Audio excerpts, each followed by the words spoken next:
To make our lemon cream cheese buttercream, we're going to beat 3 sticks of softened butter in a stand mixer for about 10 minutes. Make sure that the butter is room temperature and nice and soft. And literally, I want you to set your timer for 10 minutes and let this beat for the entire 10 minutes, only stopping it for a few seconds in between to maybe scrape down the bowl or scrape any butter clumped up on the paddle, things of that nature. But for the most part, we want this butter to beat for 10 minutes. It'll turn light in color like this, and this is what it should look like. Now we're going to add 2 pounds of powdered sugar to this, 2 pounds plus 1 cup actually. To this, along with some cream cheese. But first thing we're going to do is add, take our 2 pound bag of powdered sugar. I want to add half of this bag all at once. Turn the mixer on a low speed and mix it till it's just combined.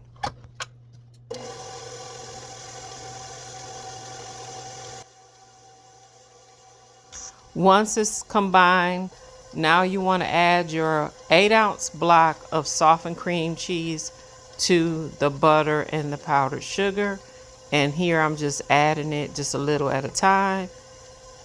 And once it's fully incorporated, then you're going to add the rest of your powdered sugar.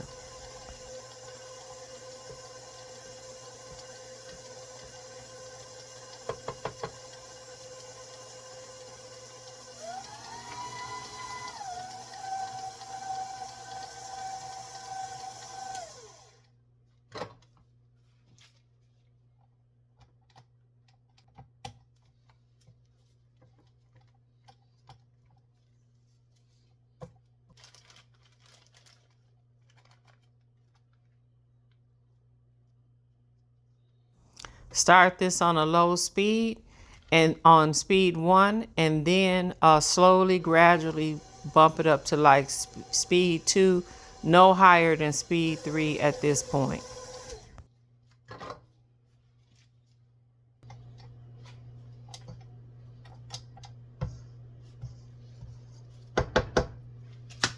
So right here is where we want to add our additional 1 cup of powdered sugar, and we're also going to add lemon juice to this. Now, I don't have the measurements for the lemon juice. You just want to add enough to get it to the consistency that you want it.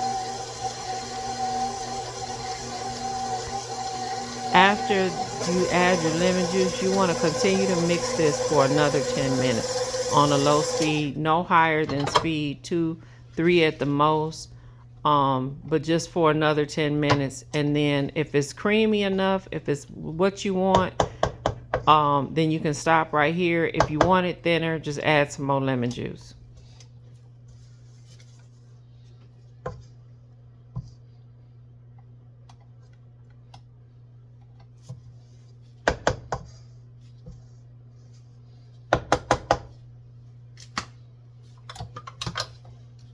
Lastly, we're going to add some yellow food coloring, but that's optional. You don't have to add. I am adding a little bit more lemon juice to mine to get it a little looser, but the yellow food coloring is optional. You don't have to do that, but if you do decide, I just added just a drop, not much. A little goes a long way, just depending on how neon color you want it. And this is my final result.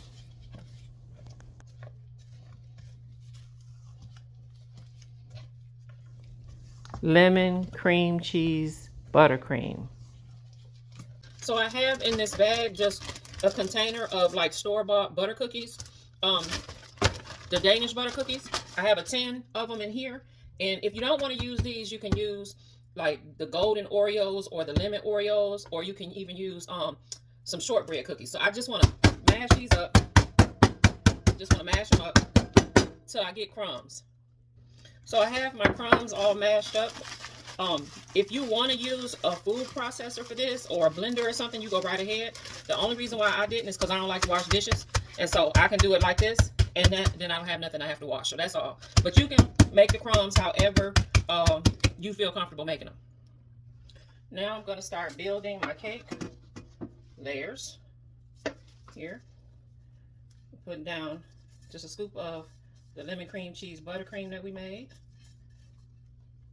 And then I want to add some of my crumbs to the middle, my butter cookie crumbs. But first I'm going to pipe a border here just to keep the crumbs in. So I want to do that border. And then I'm going to fill in with my crumbs, my butter cookie crumbs. Just like this. And I want to mash it into the icing. Just like that.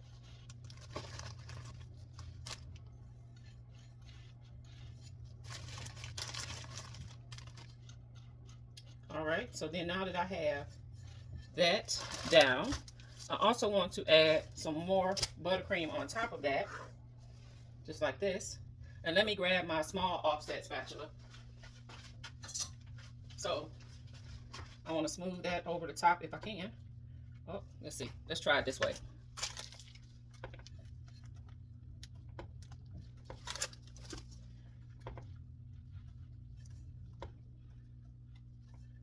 It's not like anybody gonna see this part. This is just to keep the crumbs in place. That's what this is for. So that when you bite into, you got like a little crunch in between the layers. Little butter cookie crunch in between the layers. Okay, so that's that. Now we want to get our next layer. There's our next lemon cake layer.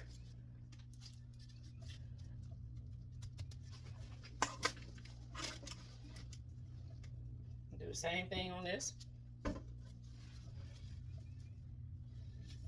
Put down our lemon cream cheese buttercream and spread it out evenly.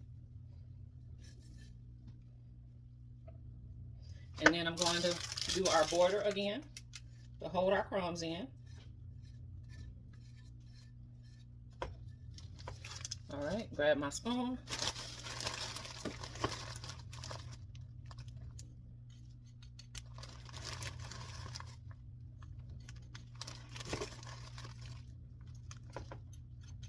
All right.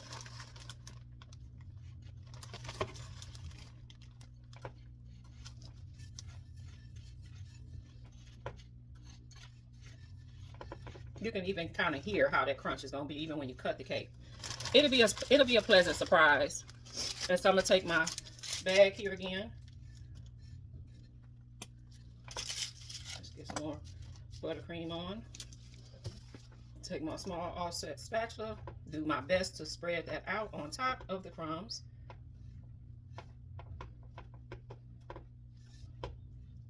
Just take your time. It'll come together. Add some more if you need. All right, so now we got this together. Just enough to hold them in. They don't have to be perfect because we're going to set another layer on top of this. All right.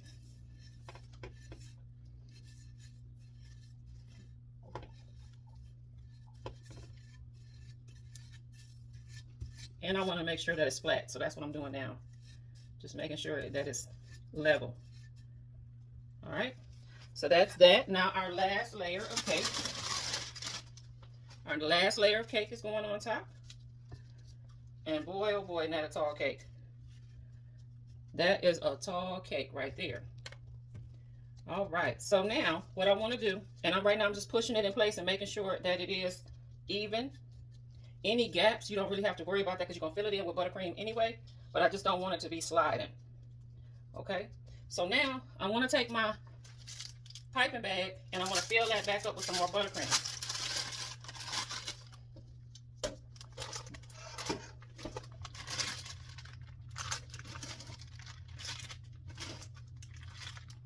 Now, we are going to put the rest of these crumbs on the sides of the cake, so you don't need to put a lot of icing on the side, just enough for the icing to stick. So I'm going to start piping down here at the bottom, and I'm going to work my way up to the top while rotating my turntable.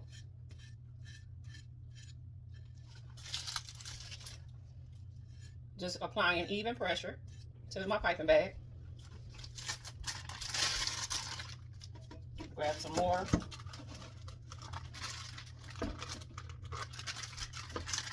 A little bit more. Pick up where I left off. Fill in the gaps.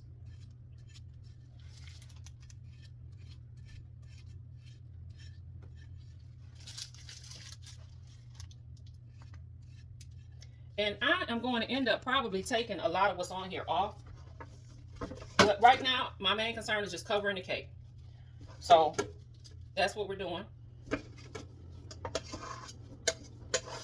All right.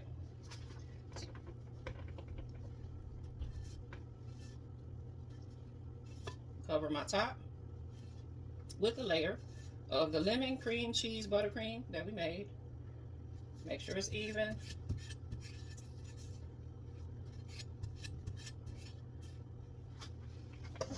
Now, I'm going to take a little bit here on my offset spatula, and I'm going to start to go around the sides of my cake, starting up here where the gap is. And I'm just pressing it into the cake. And then I'm come down here to the bottom, and I'm checking for any gaps that I may need to fill in. Okay, and so now here is the part where I told you I'm probably going to take a lot of this off now that my cake is covered. But I need my bench scraper for that. So let me just finish making sure I filled in all my gaps, and I'm going to grab my bench scraper. Hang on one second. So I have my bench scraper here. This wasn't the one I was looking for, but I'm going to make it work anyway. And I'm going to set it right here. And I'm going to just start smoothing off the excess while turning my turntable. Try not to move your hand. Just stay even with the cake. Let me go around again. Because I don't like to be real heavy-handed with frosting, so if I don't need it, I will take it off.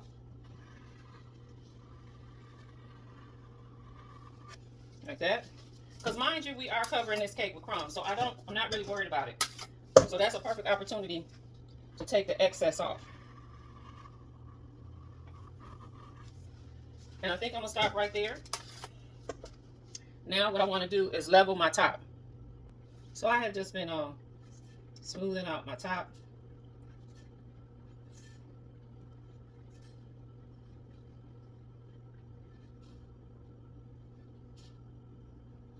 Just trying to get it as smooth as I can. And I notice how I'm turning at the same time that my offset spatula is going across the cake. All right, so that's that.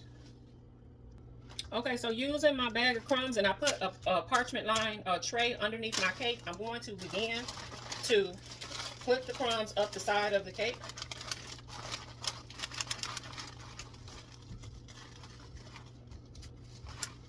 I got a few big pieces in here, so I'm just trying to get past those.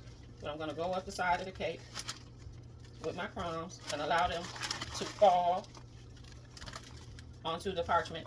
Hopefully I can get them back in the bag, but if not, it'll be all right.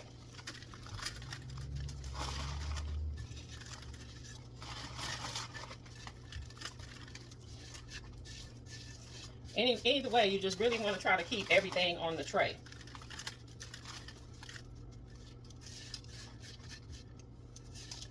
And just take your time. No need to rush. And so now that I have all my crumbs, I'm just going around the entire cake, bottom and the top, and just continue to lightly press the crumbs into the icing to make sure that everything is well adhered.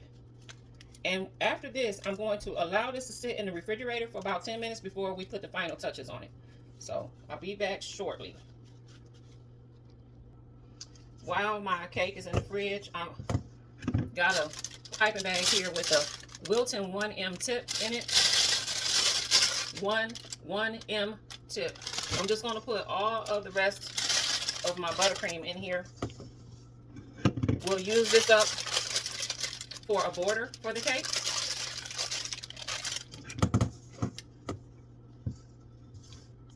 Get all of that. And so, having said that, if you are heavy-handed with frosting, then you may want to make 2 batches. I have just gotten really good at making one batch work, even if it's a 3-layer cake. So, but you can make a double batch, or you can even do like a batch and a half. Now in this bowl, I have about a cup of powdered sugar. And what I'm gonna do with this is I wanna make just about a little bit of lemon glaze. So I'm gonna add a little bit of lemon juice, and no, I didn't measure it, but it was just a little bit. And I'm gonna start to give it a whisk. And as you can see, it's really, really thick. So I'm gonna keep working it in. Now I'm gonna add just a little drop more. Just a little drop more. And the only thing I'm really trying to do at this point is make sure that all of the powdered sugar is wet. Okay? I know it looks strange, but I want it to be thick, so just stay with me here. Just got to get it off the whisk. Hang on. Okay, so this is what we're left with. I'm going to put this in the microwave for about 30 seconds. After about 15 seconds, actually, this is what I'm left with. A nice thick glaze.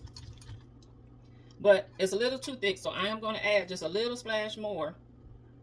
Just a little bit of the lemon juice.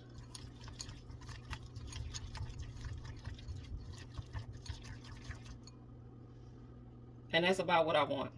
Well, maybe a little bit thinner. But not too, it's a delicate balance of having it just right and too thin. So I'm just keep little splashes. That's all you want. I think that'll do it right there. And what I'm going to do is I'm going to set this to the side. When I'm ready to use it, I probably zap it back in the microwave again for a couple seconds, maybe 5-10 seconds, and then I'll be ready to use it. I put my glaze back in the microwave for about 20 seconds, and it's nice and liquidy. And this is what we're going to use for a drip. Got to be careful with it though.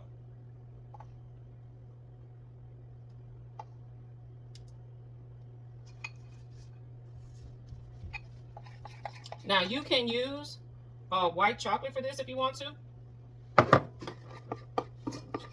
But I wanted this to be a lemon flavor. So that's why I'm using what I'm using. Now that that part is done, I'm going to put the border on the top. And you can do rosettes or whatever border you're comfortable with. I got one. The reverse shell border is godly. It's got to be my go-to. Probably because I'm so comfortable doing it. I've been doing it so long. That is my go-to. So I tend to do that more than anything else. And then I'm going to put like a rosette in the middle here. Just like that. We're going to put a little, our crumbs around it. Just like that. And y'all give me a second. I will adjust you in a minute so you can see the top.